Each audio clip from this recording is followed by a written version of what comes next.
Bien-aimé Seigneur Jésus-Christ, notre Père et notre Dieu, nous venons devant toi, Seigneur, avec nos cœurs inclinés, nos vies inclinées, Seigneur. Amen. Te remercions pour ce temps que tu nous as accordé dans ta présence, Seigneur. Nous savons, oh Dieu, que c'est un privilège que tu accordes à un homme de venir dans ta présence. Amen. Et comme Seigneur, ce privilège nous est donné, oh Dieu, nous voulons, oh Dieu, que tu viennes et que tu nous donnes ta parole. Nous croyons que tout ce dont nous avons besoin réside dans cette parole. Amen. Il est écrit que la pensée qui était en Christ puisse être en nous. Et cette pensée, c'est la parole de Dieu. Viens, Seigneur, ôte la folie de l'humain et amène la sagesse du divin, Seigneur. Afin, Père, que nous puissions voir devant nous s'ouvrir le plan de Dieu et que nous puissions, Seigneur, comprendre, Père, le but pour lequel tu nous as placés sur la terre. Père, ta parole, lorsqu'elle vient, elle apporte les bénédictions consacrées. Je te supplie, mon Dieu, laisse que tu délivres ton peuple. Laisse que tu guérisses ton peuple. Amen. Laisse que tu affermisses ton peuple. Laisse que, Seigneur, chaque besoin qu'il y a ici, Père, puisse rencontrer réponse au travers de ta parole. Tu es le Dieu des miracles. Te demandons, Seigneur, oh Dieu, que les plus grands miracles qui n'ont jamais été puissent s'accomplir dans la vie d'un chacun. Alléluia. Et ces plus grands miracles, oh Dieu, c'est quand un homme peut rencontrer Jésus et marcher dans la voie de Christ. Alléluia. C'est ce que nous voulons, Seigneur. Si nous sommes rassemblés ici jour après jour, ce n'est pas, Père bien-aimé, pour un autre objectif. C'est pour cet objectif que les grands miracles de la réussite d'une existence puissent arriver à chacun d'entre nous. Je t'abandonne nos enfants. Je t'abandonne chaque personne ici, oh Dieu. Amen. Afin que, Père, ton influence soit sur nous. Et que la folie du monde, oh Dieu, ne puisse pas nous atteindre. Afin que, oh Père, ton sang, Seigneur, qui est ta vie et ta parole, puisse ruisseler sur nous. Accorde-les, Seigneur. Nous t'abandonnons ces instants. Mets l'homme de côté. Toi, parle à ton peuple. Accorde-les, Seigneur. Parce que nous te demandons ceci. Au nom du Seigneur Jésus-Christ. Amen. Amen. Que Dieu vous bénisse. Amen. Alors que nous sommes debout, nous allons lire la parole. Nous allons lire, premièrement, dans Marc chapitre 13. Nous allons lire dans 3 endroits dans la Bible. Marc chapitre 13. Lisons la Bible ensemble. Verset 28. Instruisez-vous par une comparaison tirée du figuier.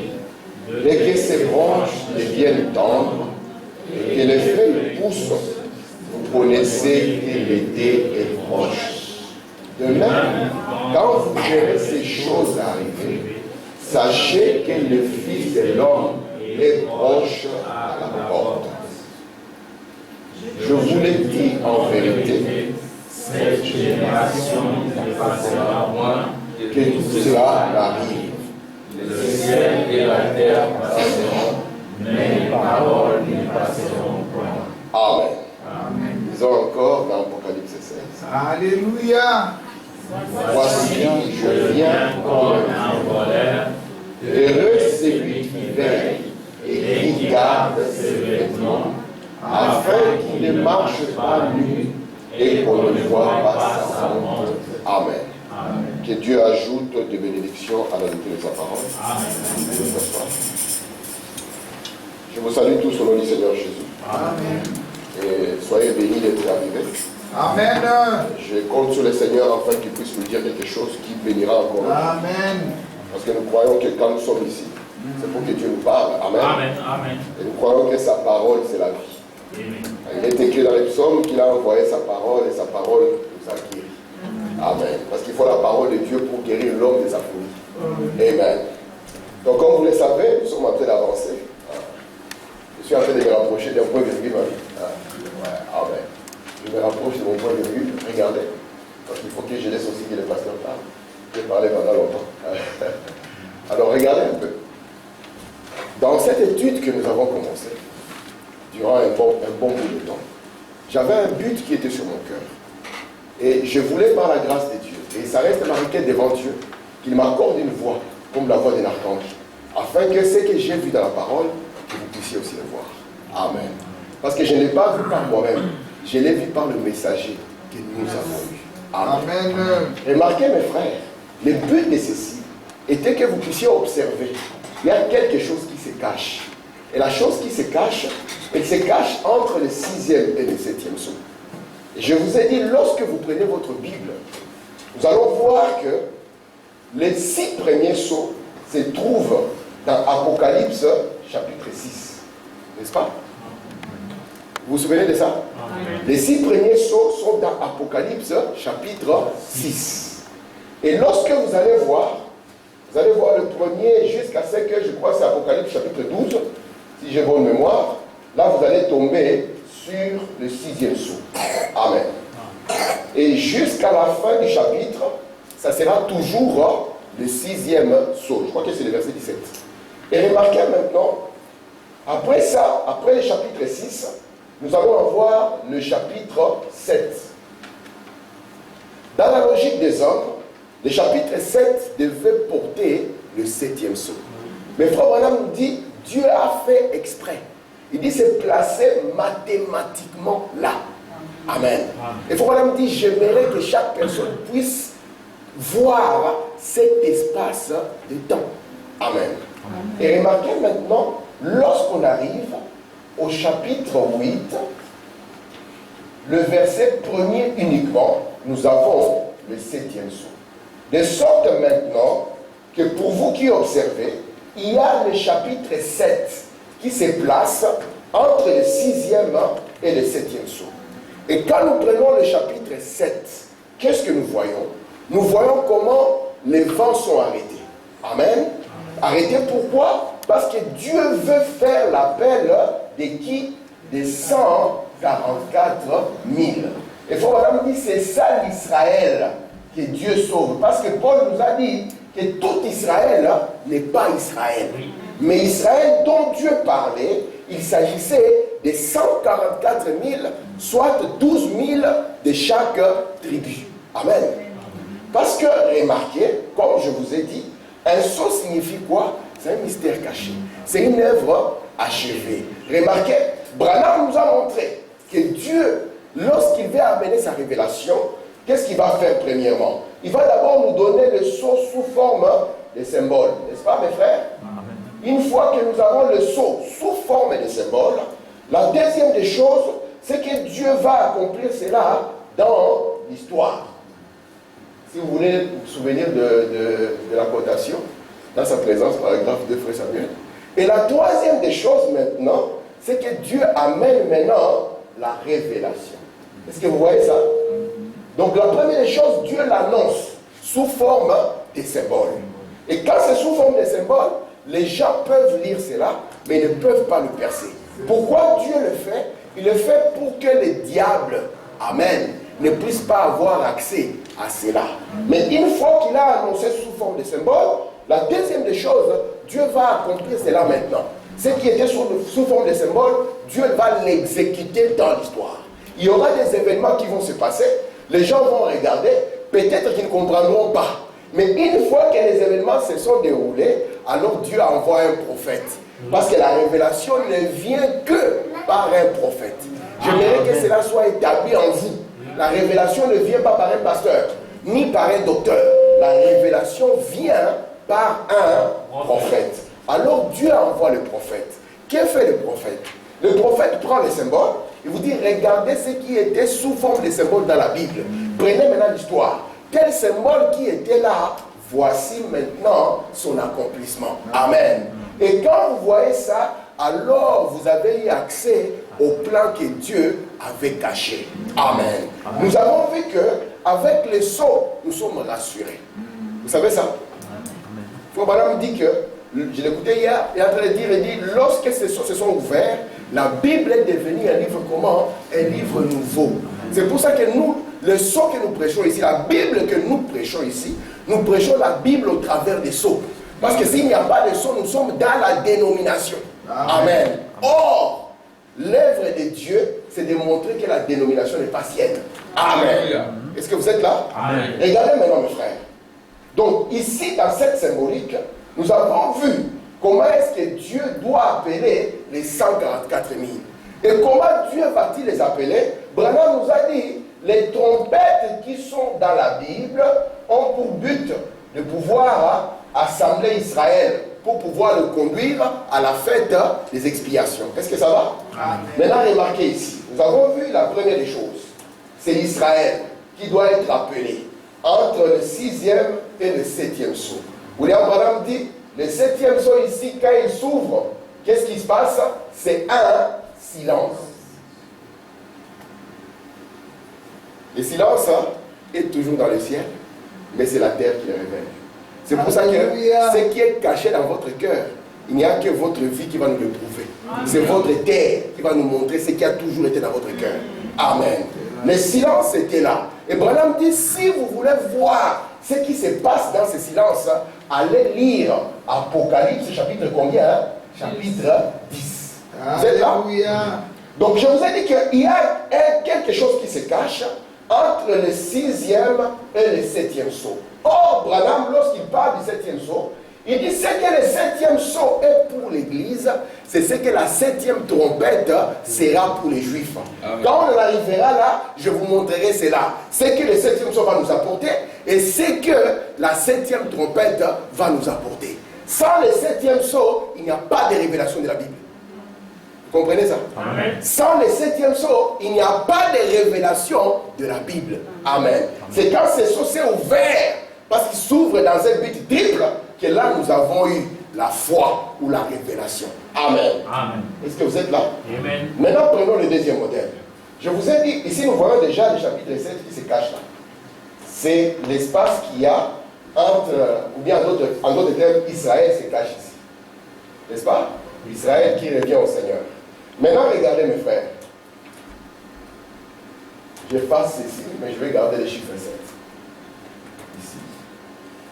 Maintenant, lorsque nous prenons notre Bible, nous voulons voir ce qu'il y a entre la 6e trompette et la 7e trompette.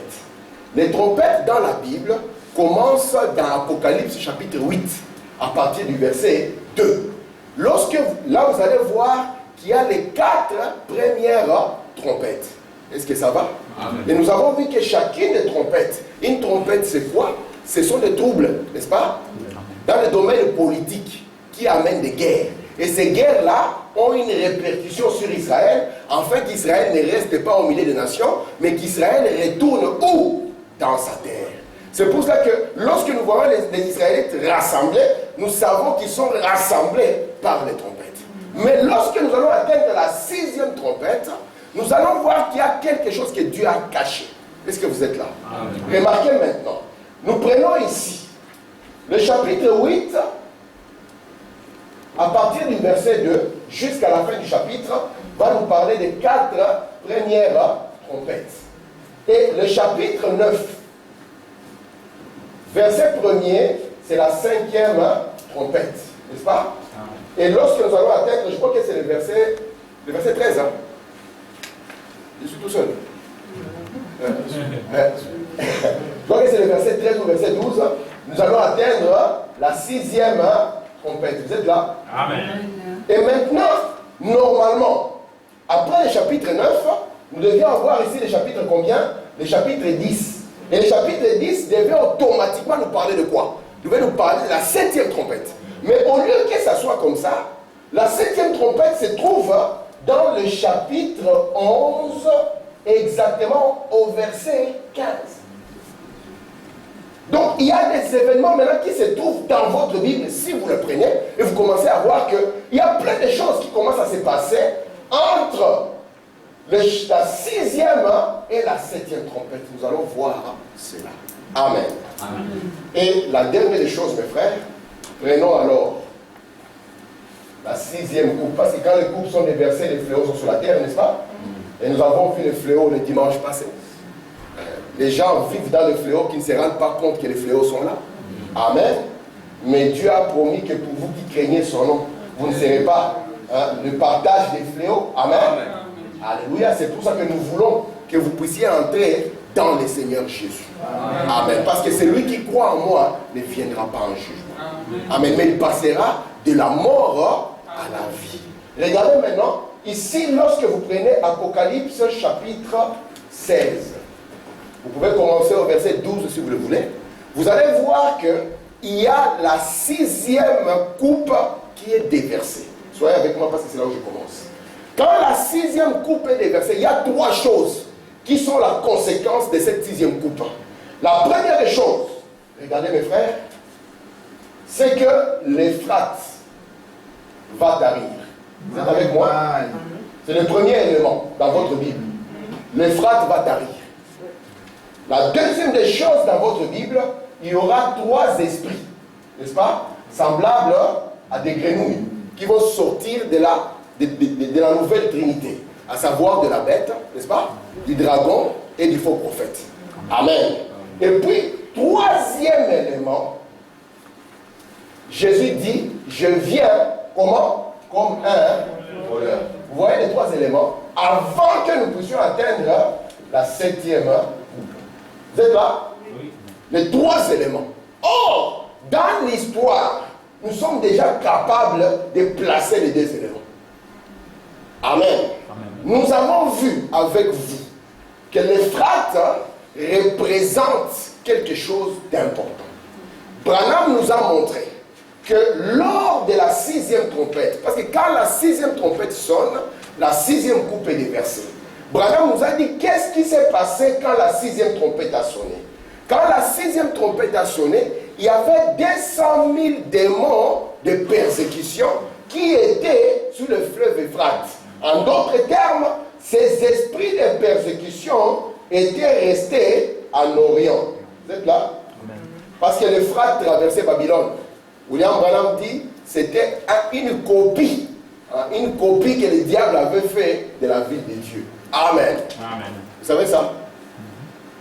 Amen. Vous savez qu'il y a l'expression qui dit que tout chemin mène à Rome. Parce que Rome devait être le centre du monde. William Branham dit c'est exactement comme ça la nouvelle Jérusalem. Amen. Toute écriture doit nous conduire vers là. Parce que c'est Christ. Alléluia. Amen. Et ici, Babylone aussi était construit comme ça, de sorte que du trône coulait l'Euphrate.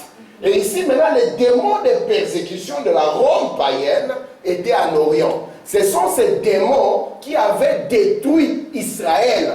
Après que Jésus il dit à ses disciples qu'il viendra une nation qui détruira. Amen. Amen.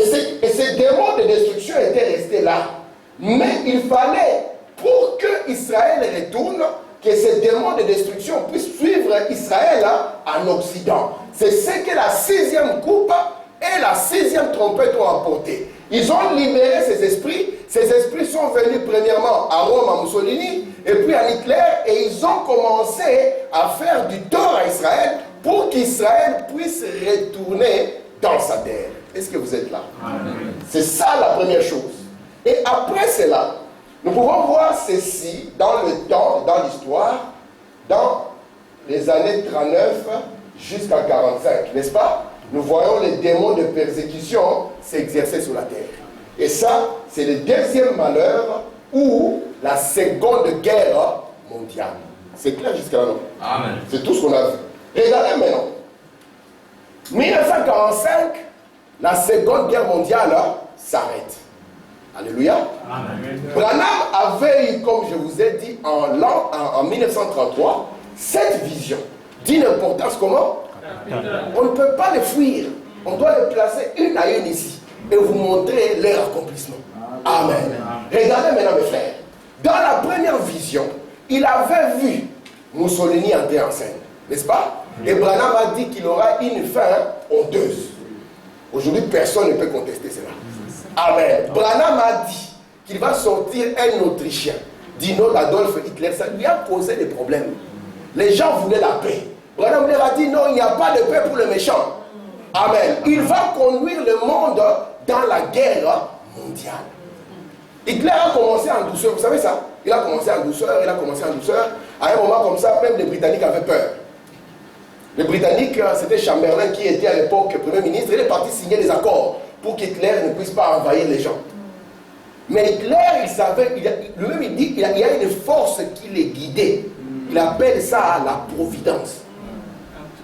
Et Branham nous dit que si ce n'était Dieu, il allait être l'ange de la destruction. Vous comprenez ça? Si Dieu ne l'avait pas arrêté, vous savez qu'Hitler avait trouvé la bombe atomique? Il l'avait trouvé. Mais il ne l'avait pas utilisée.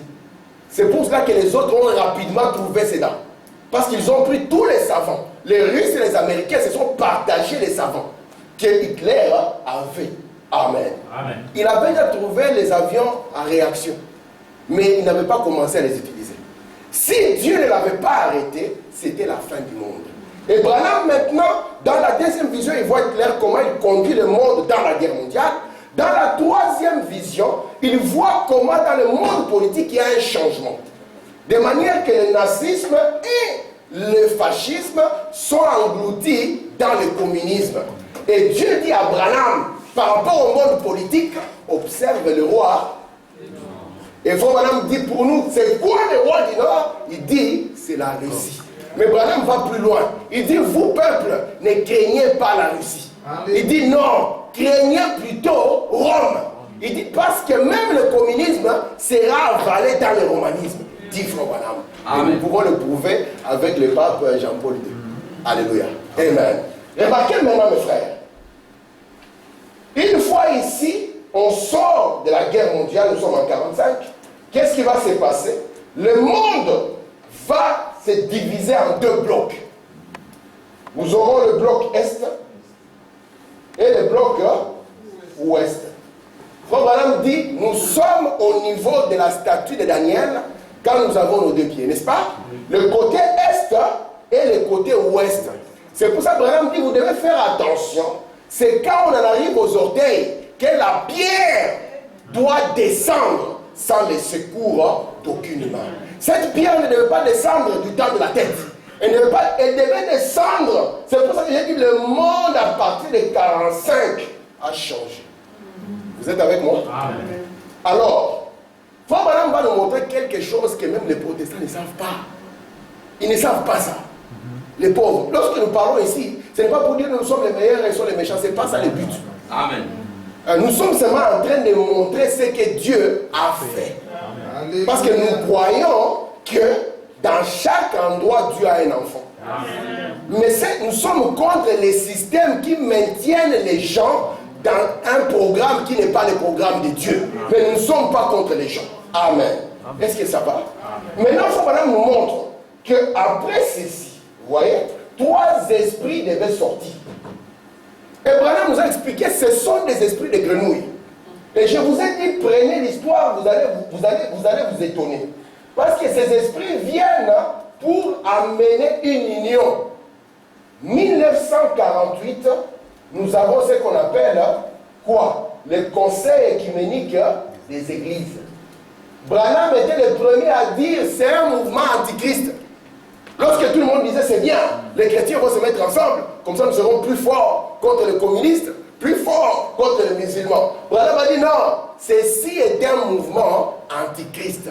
Ces trois esprits viennent pour prendre le protestantisme qui a un pied, l'unir au catholicisme, afin de les conduire à Armageddon. Vous êtes avec moi? Amen. Amen. Amen. Et Jésus promet une chose, que alors que ceci commence à se mettre en place, moi Jésus, je viendrai. Comment? Comme un voleur. Pourquoi il promet de venir comme un voleur? Vous savez, un voleur qui se respecte, il doit venir la nuit. Si vous voyez un voleur qui vient le jour, ça c'est pas un voleur qui se respecte. Il faut bien les tabasser. Il faut dire, viens au moins la nuit. On va comprendre. Amen. Parce que dans plusieurs autres écritures, Jésus avait promis que je viendrai comme un voleur quand? Dans la nuit. C'est pour ça que nous avons dit que Dieu avait placé cette période qui devait partager la nuit. N'est-ce pas? 1, 2, 3, 4, 5, 6 et 7. Et remarquez, durant ces 7 périodes qui devaient partager la nuit, nous avons vu dans la Bible que Jésus ne devait pas venir ni à la première veille, ni à la deuxième, mais Jésus devait venir à la 7e veille. Vous êtes avec moi? C'était sa promesse, qu'il devait venir à la 7e veille. Ceux de la première veille, comme au temps de Paul, il voulait aussi le voir, n'est-ce pas? Il voulait voir le Seigneur.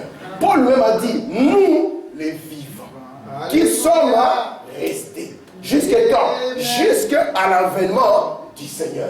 Paul est resté, il a attendu l'ancien des jours. En son temps, l'ancien des jours ne s'est pas avancé.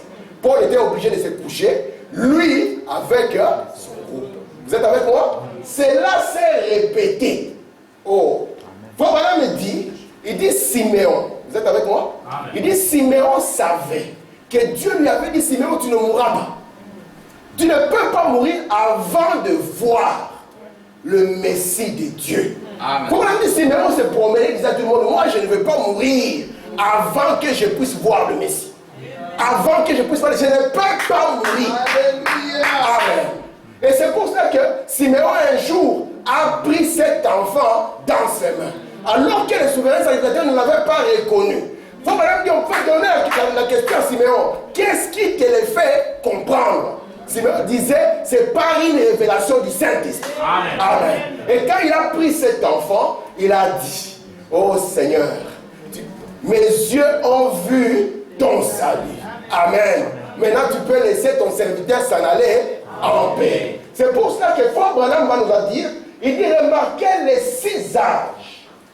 Les 6 âges vont représenter Moïse. Parce que Moïse est celui qui est mort, n'est-ce pas? Et le 7e âge va représenter Élie. Parce que Élie est celui qui est parti vivant dans l'enlèvement. Vous êtes avec moi? Tout le monde attendait l'ancien des jours. Mais quand on arrive à la 7e veille, si Jésus ne vient pas, il y a un problème.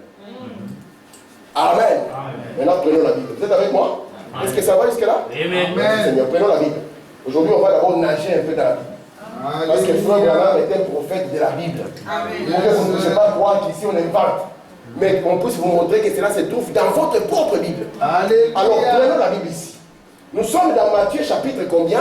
Chapitre 24. Je commence ici au verset 1er. Comme Jésus s'en allait au sortir du temple. Vous savez que Jésus aimait aller au temple. Amen. Vous savez ça, non? Amen. Est-ce que Jésus était venu en disant, je suis le royaume? Moi, je ne veux plus au temple. Non. Ce n'est pas ça la voix de Dieu. Amen. Dieu aime toujours adorer. Amen. Madame dit, c'est ça la nature de Dieu. Amen. Regardez maintenant ici. Comme Jésus s'en allait au sortir du temple, ses disciples s'approchaient pour en faire remarquer les constructions. Vous voyez, ils avaient le même esprit comme aujourd'hui. Vous avez vu notre tabernacle? C'est le plus grand de la ville. Seigneur, viens d'abord voir. Là-bas, ce sont des pierres précieuses. Et tu sais quoi? Même Hérode, il nous a aidés aussi à agrandir. Donc, nous allons encore agrandir et agrandir. Ça sera des temples merveilleux. Mais au lieu que Jésus puisse applaudir le bâtiment, Jésus, je pense qu'il était une sorte de rabat-joie, oui, de trouble fête, rabat-joie. Vous êtes dans votre fête comme ça, Jésus arrive, la fête s'arrête. N'est-ce pas? Amen. Un jour, Jésus a donné du pain aux gens. Les gens ont mangé. Quand ils ont mangé, la nouvelle s'est répandue. On a dit aux mamans, aujourd'hui, on ne cuisine pas. On va essayer de mettre l'argent de côté. Allons chez Jésus, parce que nous allons manger. Amen. Ils cherchent le Seigneur du matin au soir. Et puis, ils finissent par le trouver. Seigneur, mais où est-ce que tu étais? Nous t'avons cherché les enfants et tout ça. Jésus leur a dit, c'est parce que vous avez mangé le pain que vous êtes venus. Vous voyez qu'il était un homme bizarre. Et ici, on lui montre comment le temple est beau. Mais au lieu qu'il puisse voir cela, regardez, mais, ça commence par mais. Il leur dit, voyez-vous tout cela? Je vous l'ai dit, en vérité, il ne restera pas ici pierre sur pierre qui ne soit renversé. Amen. Ça peut troubler les gens, non? Parce que le temple était la vie d'Israël. Ils savaient que ce temple n'était pas un modèle terrestre. C'était la vision que le prophète Moïse avait vue. Et Jésus leur dit que le temple sera détruit. Alléluia. Oh, n'est-ce pas que c'est terrible? On continue. Maintenant, je continue, c'est la même pensée qui est dans la parole, mais je prends Luc 21 pour que ce soit plus clair pour vous. Lorsque vous verrez Jérusalem investie par des armées, c'est ce qui est en train de se répéter aujourd'hui. Prenez votre carte, regardez si les armées ne sont pas à la porte de Jérusalem. Frère Madame dit, cela doit se répéter. Alléluia. Regardez, sachez alors que sa désolation est proche. C'est Jésus qui parle là. Alors que ceux qui seront en Judée fuient dans les montagnes. Que ceux qui seront au milieu de Jérusalem restent dans les temples en train de prier. Il a demandé qu'ils en sortent. Et que ceux qui seront dans les champs n'entrent pas dans la ville. C'est Jésus qui prévient. Et il n'y a que les gens qui avaient écouté Jésus qui pouvaient savoir qu'il y avait un problème. N'est-ce pas? Amen. Et peut-être qu'ils pouvaient aussi dire à leurs copains, et s'il y avait un copain qui était prêt, on partait déjà. Alléluia. Amen. Parce qu'Ariel Sharon, vous vous souvenez d'Ariel Sharon? Il dit que son ancêtre avait fui avec la Torah. Amen. Il dit, il est sorti avec la Torah. Écoutez maintenant ici, verset 21. Ils tomberont sous les tranchants de l'épée. Ils seront amenés captifs parmi toutes les nations.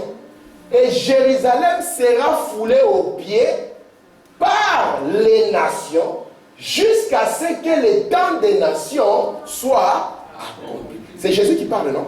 Oui. Il montre que ça sera la destruction. Et même Jérusalem sera foulée aux pieds. Mais on ne va pas fouler aux pieds Jérusalem indéfiniment. On va les fouler aux pieds jusqu'à ce que le temps que Dieu donne aux nations soit terminé. Est-ce que ça va? Amen. Je continue.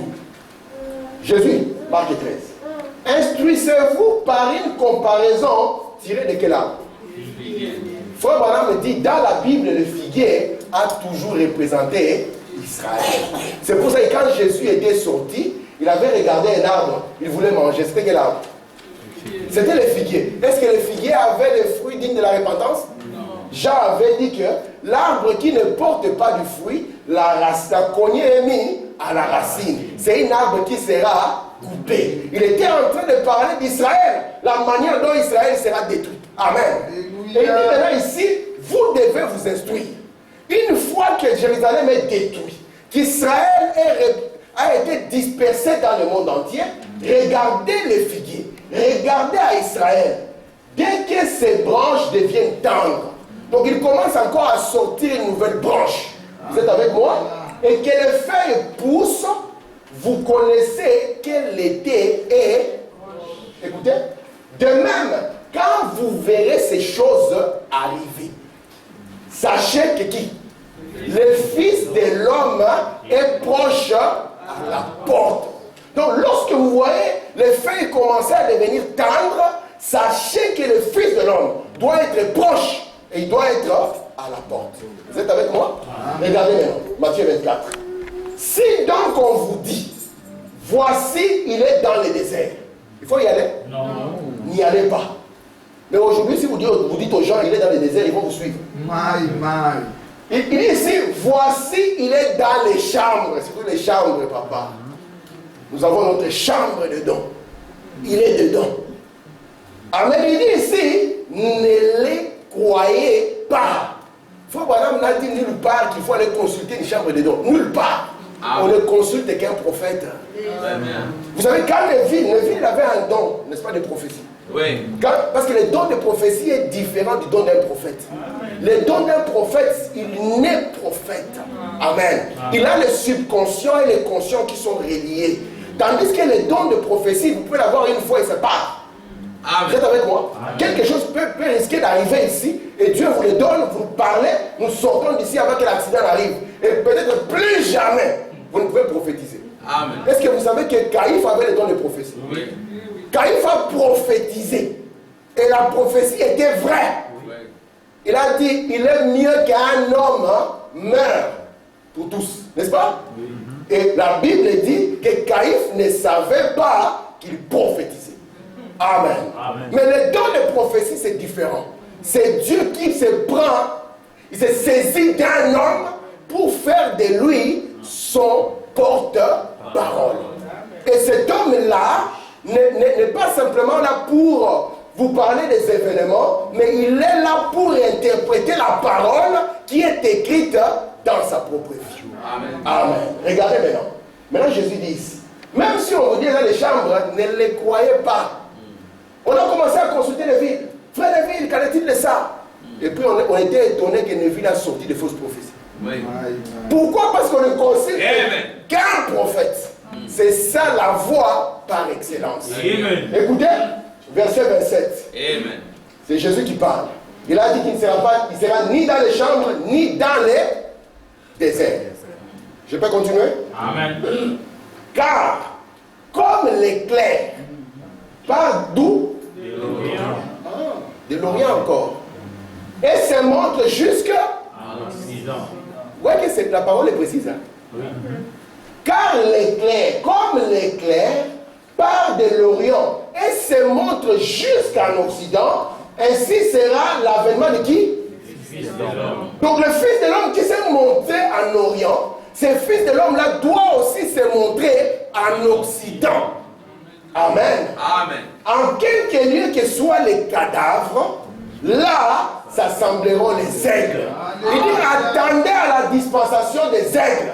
Et là, ouvrez bien l'œil. Très bien. Parce que si vous êtes un aigle, vous devez avoir l'œil.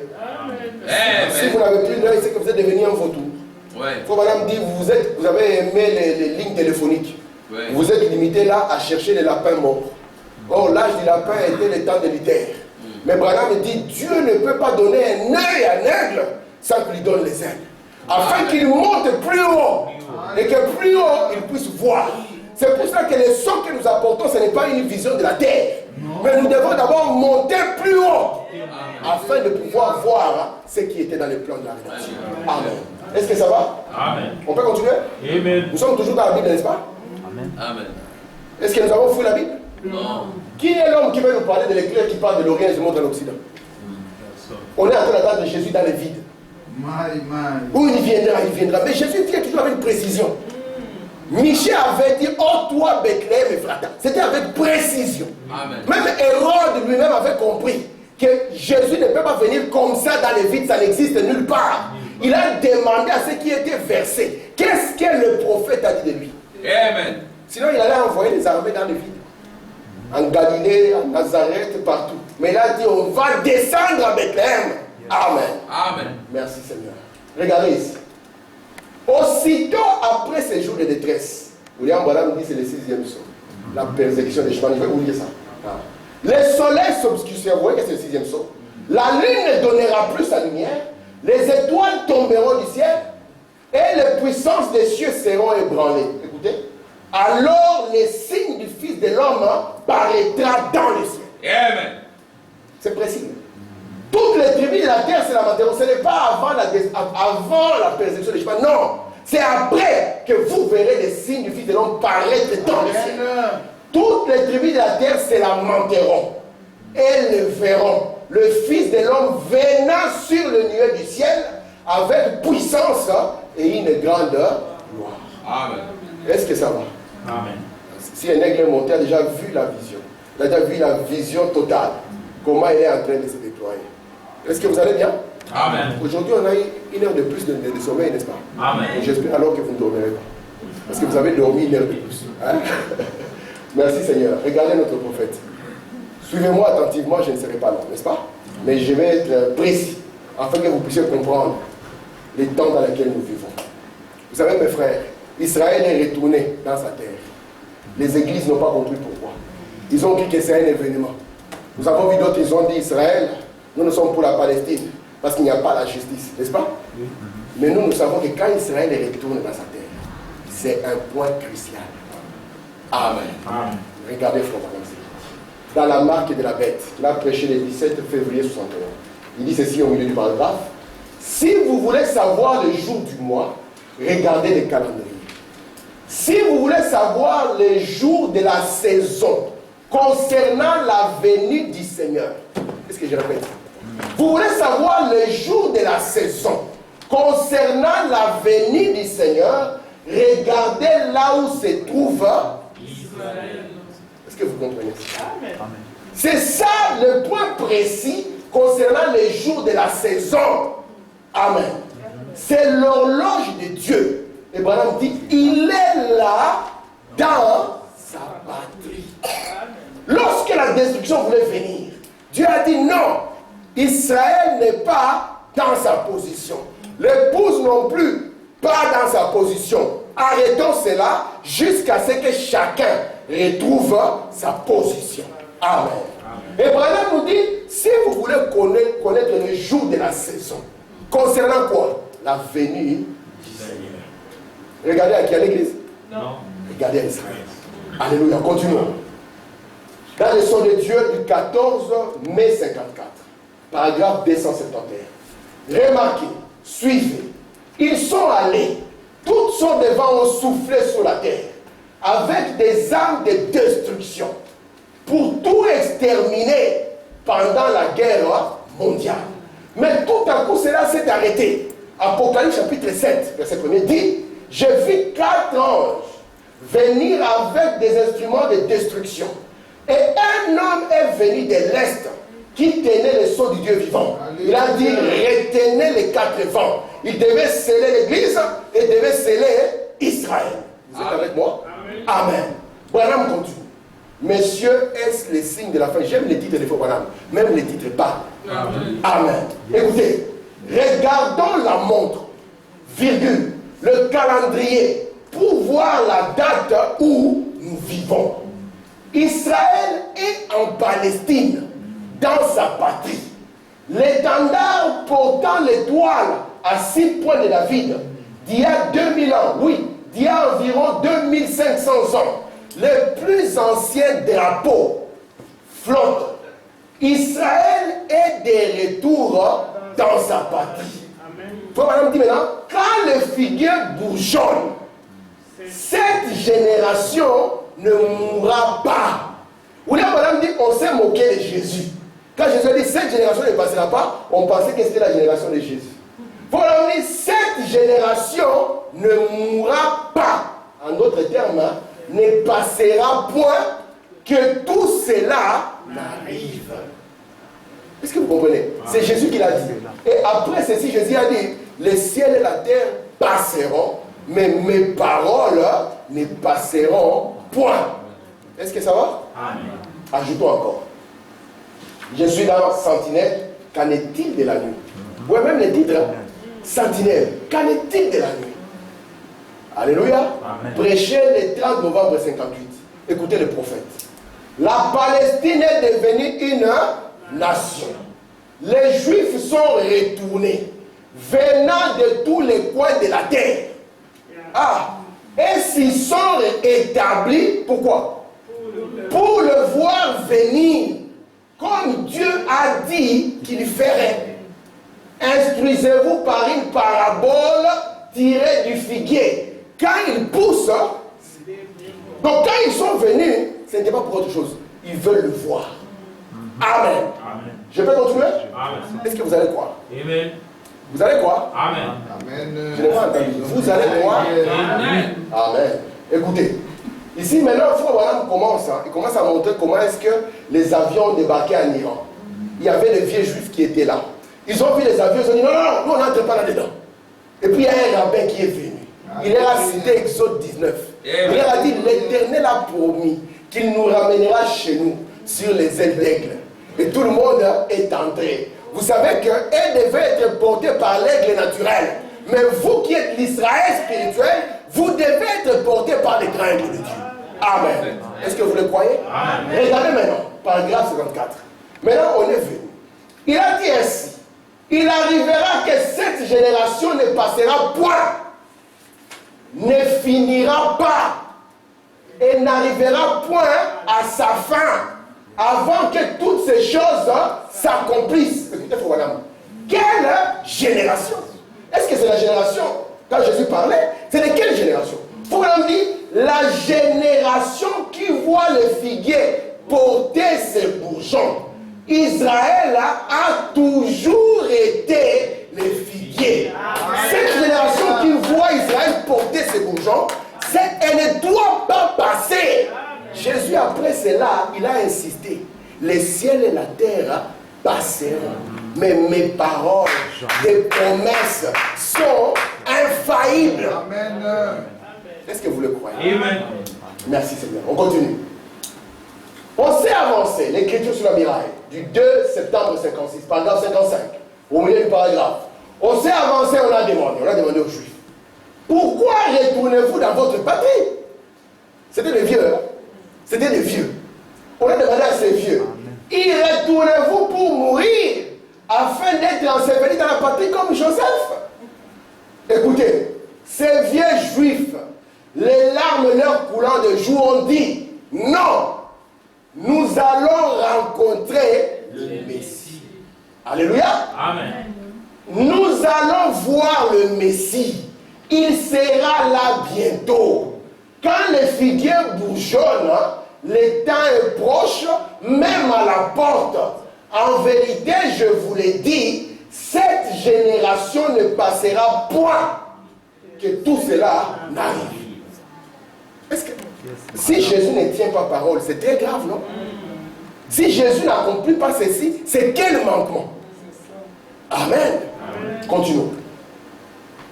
Dans la pluie de la première et de l'arrière-saison, du 3 mars 60, paragraphe 44, Branham dit ceci. Écoutez. Ils ont continué juste de la même manière. C'est ainsi qu'ils agissent. C'est la même chose aujourd'hui. N'importe quel homme peut lire un journal. Frère Armand était en train de suivre le journal avec notre jeune frère. Imaginez au journal, on dit que en termes de prostitution, en Belgique, on dépense 1 milliard. Est-ce que vous vous rendez compte? Est-ce que vous vous rendez compte? En termes de prostitution, simplement. Donc ce n'est même pas l'aide gouvernementale, c'est les individus. Tellement corrompus, pervertis et prostitués, c'est pour ça qu'on a appelé ça une génération adultère. Amen. Elle est en train de dépenser 1 milliard. Mais frère, on est où? Tellement on est habitué à des bêtises que cela ne choque pas. Vous voyez le Congo, il n'y a même pas 5 ans, leur budget atteignait 4 milliards. Donc, on a bouffé l'argent du Congo, donc l'un quart de l'argent que le Congo a besoin pour nourrir les gens, pour tourner.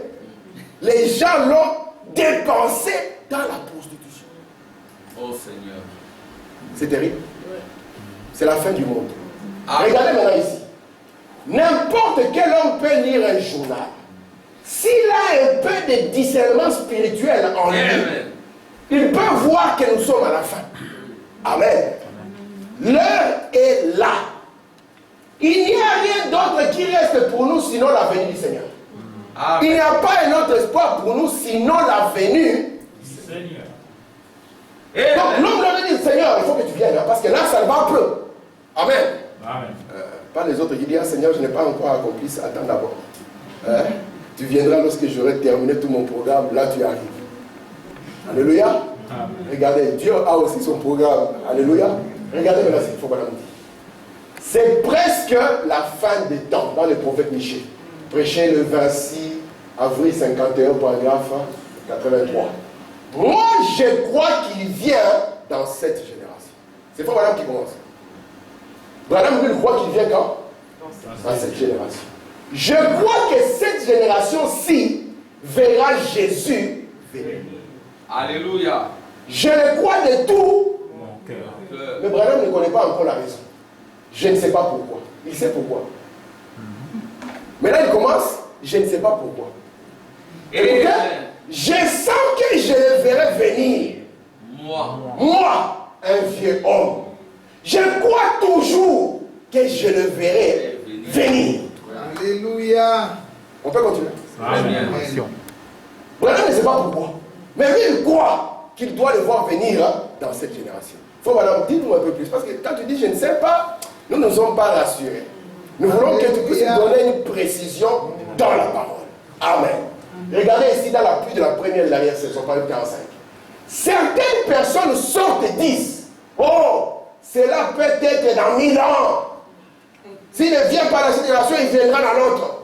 Si ce n'est pas dans ma génération, dans l'autre. Même dans 1000 ans. Nous n'aurons jamais un 8e millénaire. Ce n'est pas le programme de la rédemption. Écoutez, Frère Branham me dit, certaines personnes sortent et disent, oh, cela peut être dans 1000 ans. Frère Branham dit, je ne crois pas cela. Vous le croyez vous-même, sans Branham. Écoutez, je crois que cette génération verra la venue du Seigneur Jésus. Amen. Si cette génération ne voit pas cela, vous allez voir qu'on ne fait pas les citations. Hein? Si cette génération ne voit pas cela, je vais prêcher aux jeunes qui seront en train de s'attendre à cela dans leur génération. Ah, les gens disent, oh, nous donnons encore une bouée. Ah, on peut souffler. Ça peut ne pas être cette génération. Les jeunes, écoutez Branham. Vous voyez, je suis au paragraphe combien? 45. Je prends le paragraphe 46. Je crois que ça sera dans cette génération. Ah, mais frère Branham, qu'est-ce que tu veux? Tu as dit que si ce n'est pas si, c'est la génération des jeunes. Mais il revient encore. Je crois que ça sera dans cette génération. Maintenant, il donne le but. Parce que les figuiers portent ces bourgeons. C'est l'écriture. Là, on est bloqué. On ne sait plus effacer ça. Amen. Il dit, parce que les figuiers portent ces bourgeons là-bas, et Jésus a dit, cette génération ne passera pas que toutes ces choses soient accomplies. Israël lui-même est restauré. Elle est une nation. Tous les signes et les prodiges qui devaient arriver dans les derniers jours sont ici. Dans la 70e semaine, il dit, les gens attendent un certain réveil. Il dit, ne voyez pas que la chose qu'ils attendent est déjà passée.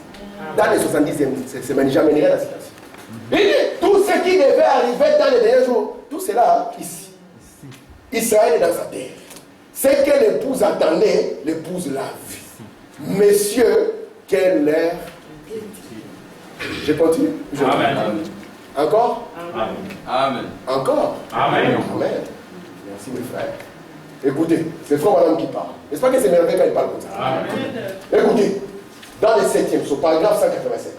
Mais remarquez, la génération même des Juifs qui verrait le retour en Palestine, c'est cette génération qui verrait ces choses arriver.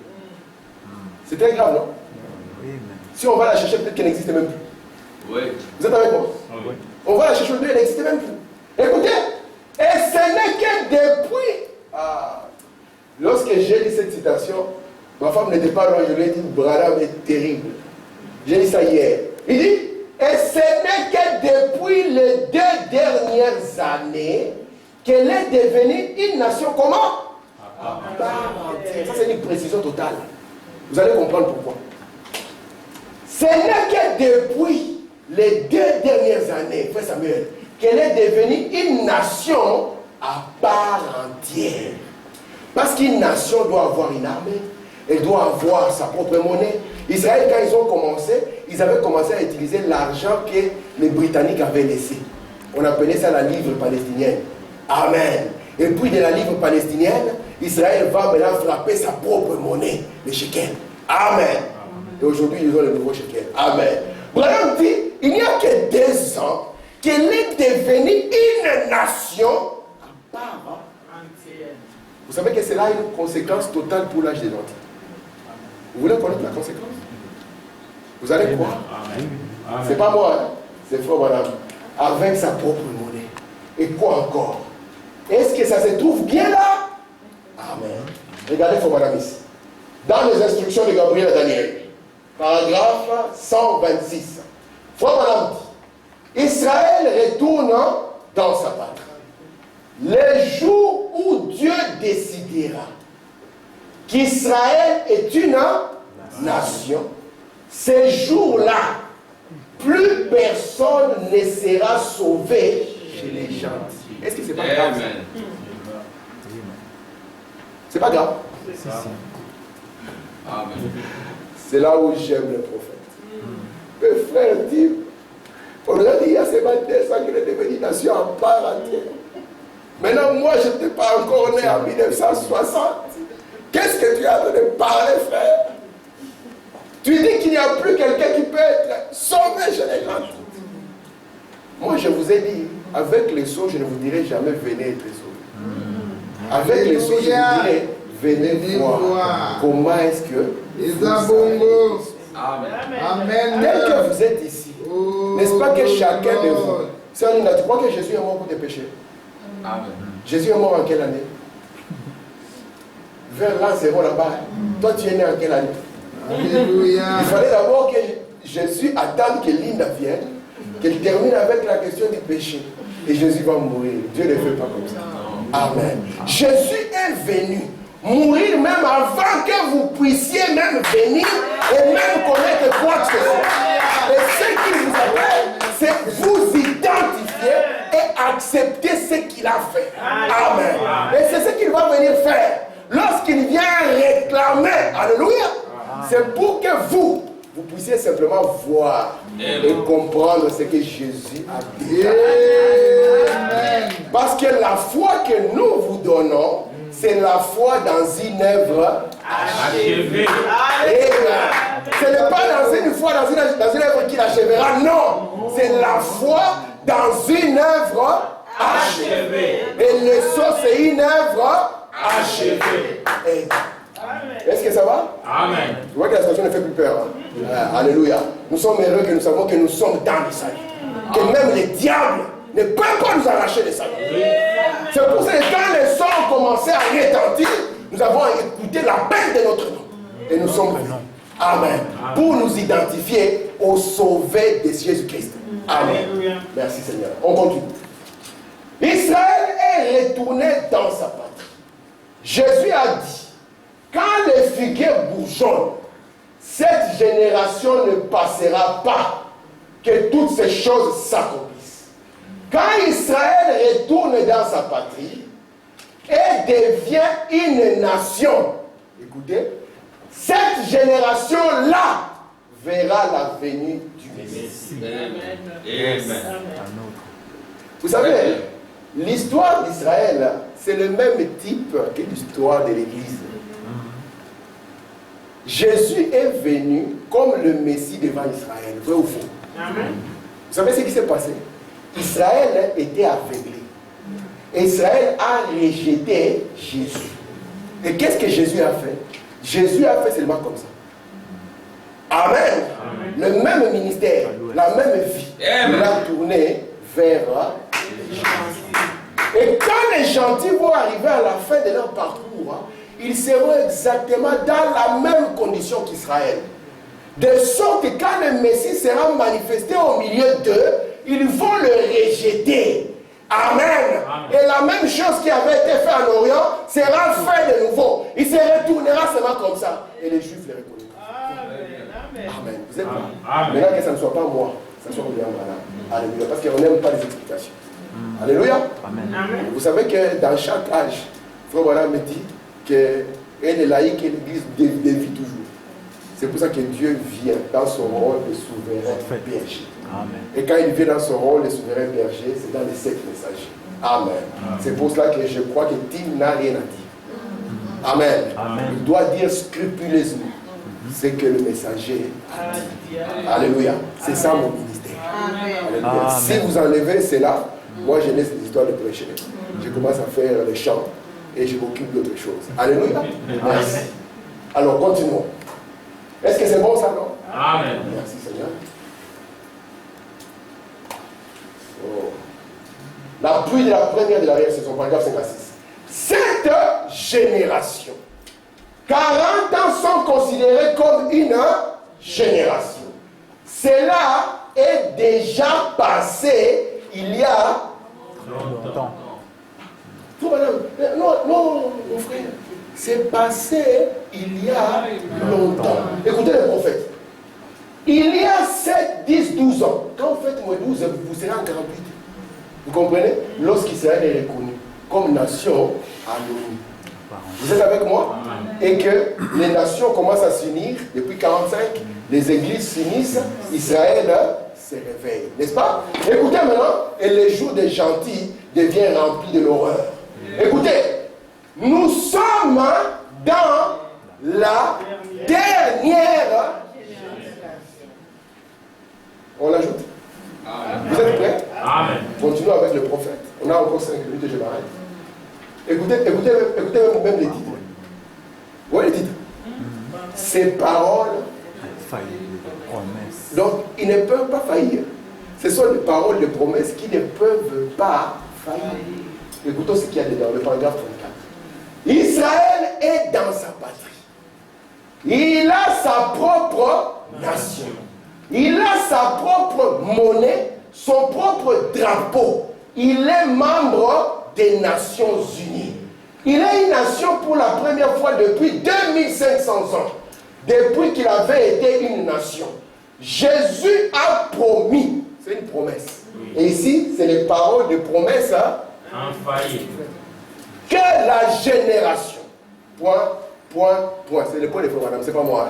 Donc alors je continue. Et dans la Bible, c'est toujours la suite du paragraphe. Je le coupe comme ça pour qu'il soit grand. Parce que quand je mettais un petit, on ne disait pas bien. Pour qu'il soit grand et que tout le monde soit témoin. Et dans la Bible, une génération compte 40 ans. Maintenant, écoutez, frère. À partir du moment où Israël est devenu une nation, Madame vous demande un simple exercice d'arithmétique. Il dit maintenant, à partir du moment, si vous voulez, 1946, quand les drapeaux s'élèvent, si vous voulez encore prolonger un peu, 1948, quand il est reconnu. Alléluia. À partir du moment où Israël est devenu une nation, comptez combien? Comptez 40 ans. Donc nous mettons 40 ans. 1988, vous êtes avec moi? Amen. Ces paroles de promesse. Ok. Quelque part dans cet intervalle, il reviendra.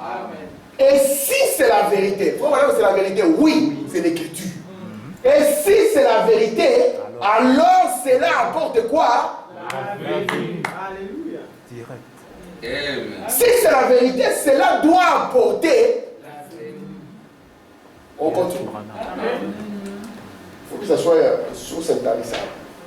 Écoutez, alléluia, merci Seigneur. Donc, quelque part ici, nous devons le voir.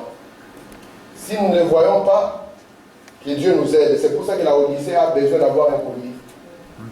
S'ils n'ont pas de collier, ils seront des myopes. Ils verront les choses dans les gros plans. Mais les détails de la vision sera difficile. Écoutez, dans la fête des trompettes, je commence à atterrir. Lisez-le dans votre livre ici, donc dans votre Bible.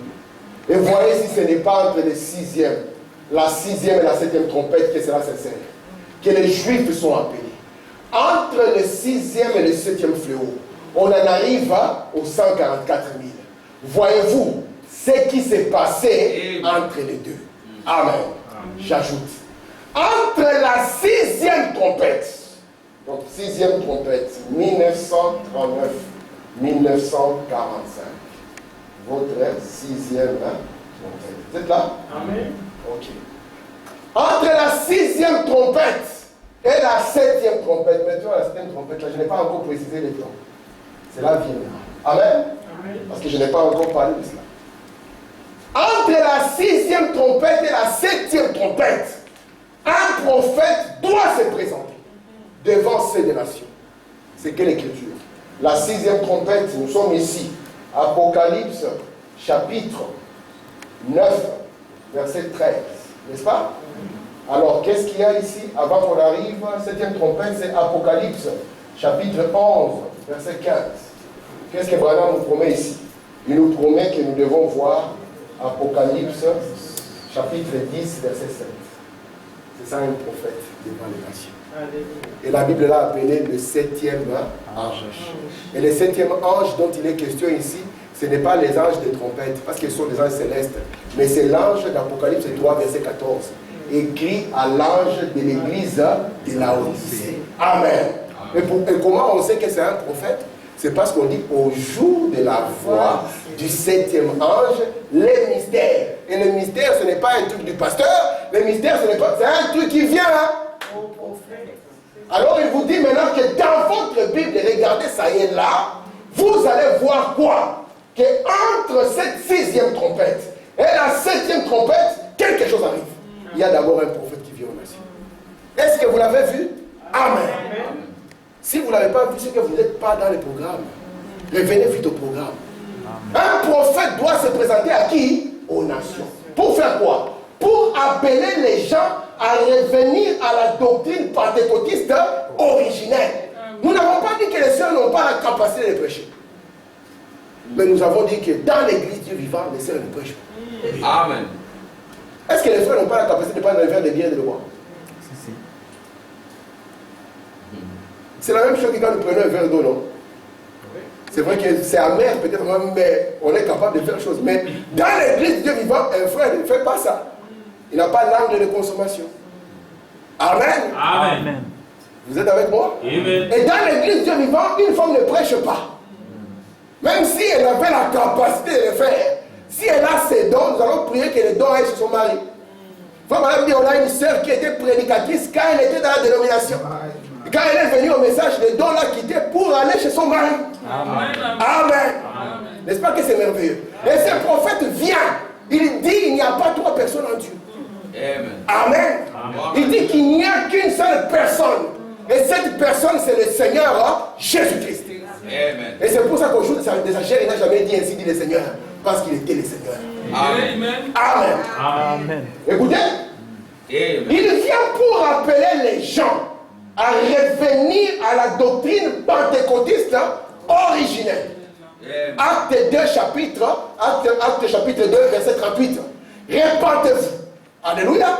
Soyez tous baptisés au nom. Alléluia. Pourquoi? Pour la rémission.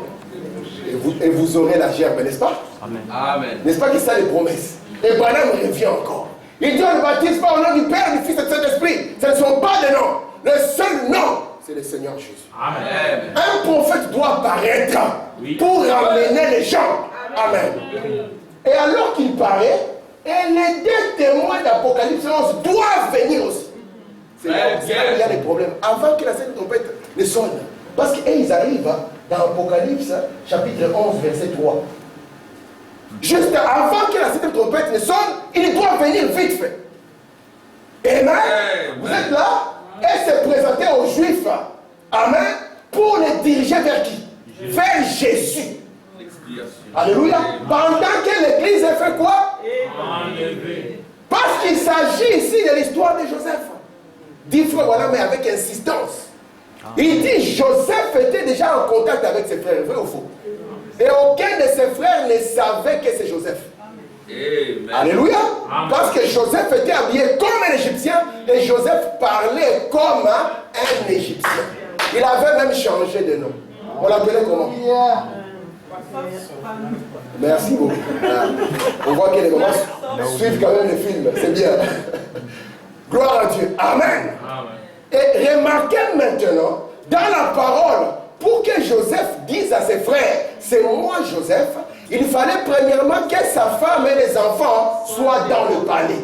Mais il y a eu un moment où il était en train d'exercer quelque chose au milieu de ses frères. Et ses frères ne savaient toujours pas que c'est Joseph. Vous êtes avec moi? Mais ceci se passe entre la 6e trompette et la 7e trompette. Et souvenez-vous, la 7e trompette, c'est ça le 7e saut pour Israël. Amen. Oh mon Dieu, merci Seigneur. Comment le dire? Pour que vous le compreniez. Est-ce que je peux ajouter? Amen. Écoutez, entre les deux, il devait y avoir un message du 7e ange qui a prêché et qui a condamné, non pas les pentecôtistes originels, mais les pentecôtistes de la veille. Et si vous voulez le voir, 1906, le jubilé d'Azusa, le mouvement pentecôtiste commence, n'est-ce pas? Oui. 1956, 50 ans plus tard, on invite Branham, le pentecôtiste l'appelle, il vient avec Oral Roberts pour parler maintenant de 50 ans de leur mouvement. Branham monte à la chair. Il dit, depuis ces 50 ans, nous savons que le mouvement est tombé. Amen. Lisez les jubilés d'Azusa, vous serez étonnés. Il ne les a pas glorifiés, il les a bien chicotés. Parce que sous la 6e trompette, les pentecôtistes ont rejeté la Bible. Amen. Amen. Je continue. Et Jésus avait été expulsé. Quand on expulse Jésus, les gens continuent à être religieux. Les Juifs ont continué à faire comme ça devant les pierres. Mais ils avaient refusé la pierre vivante. Amen. Ils n'avaient aucune collaboration avec personne. Amen. Le boycottage. Il est mis dehors, rejeté. La Bible le dit. En effet, c'est Christ manifesté parmi nous. Jésus parmi nous tous, manifesté dans la pureté de sa parole, la faisant connaître. Ceci n'est pas une invention, mes amis. C'est ainsi dit le Seigneur, l'Écriture. Amen. Encore? Amen. Encore? Amen. Quand vous direz c'est bon, j'arrête. Alors on continue. Souvenez-vous, c'est pas madame qui parle. Souvenez-vous, sous la 6e trompette, les pentecôtistes rejettent la Bible. Ils ne savent pas. Pourtant, ils ont la Bible en main. 48, ils sont partis s'unir dans un mouvement antichrist. Ils rejettent la Bible. Écoute, hein, non seulement les pentecôtistes, hein, mais aussi tous les autres.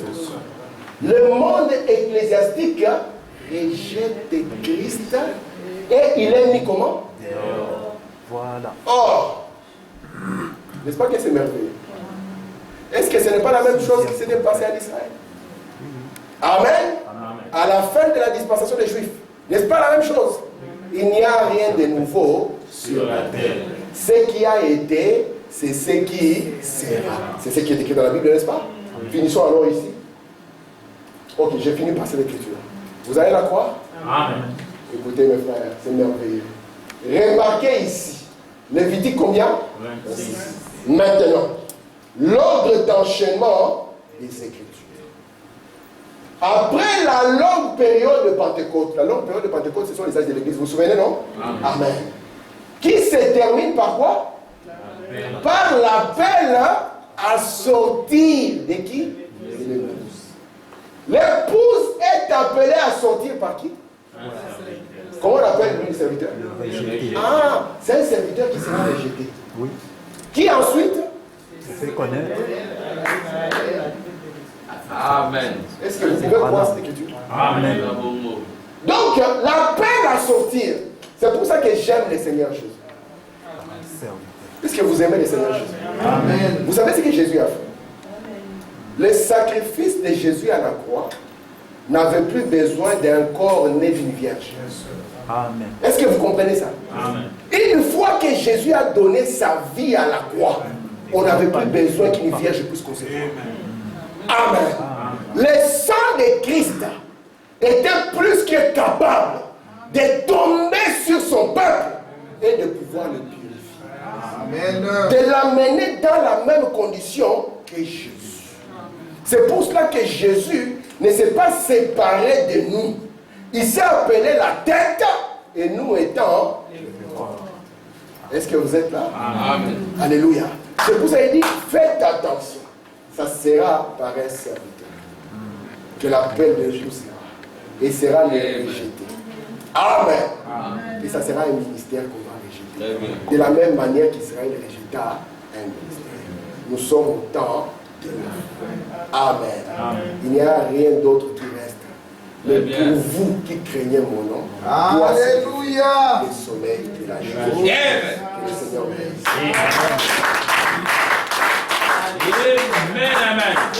Amen. Merci Seigneur. N'est-ce pas merveilleux? Merci mon Dieu. Acclamation pour le Seigneur.